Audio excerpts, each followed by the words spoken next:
Alam mo ba kung gaano karaming solar power ang kailangan mo sa bahay? Hindi ito basta-basta hulaan lang. Kailangan nating alamin ang konsumo mo. Una, kuhanin ang kuryente na gamit mo kada buwan. Halimbawa, 200 kilowatt-hours. Ngayon, hatiin ito sa 30 araw. 200 hinati ng 30 katumbas 6.6 kilowatt-hours kada araw. Ay convert natin sa watts, 6.6 kilowatt-hours katumbas 6,600 watts kada araw.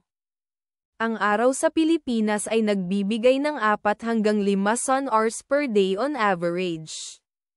Ay divide mo ang daily watts sa sun hours, 6,600 hinati ng 4.5 sun hours halos katumbas 1,467 watts. So, kailangan mo ng 1.5 kilowatt solar panel system para ma-sustain ang daily usage mo.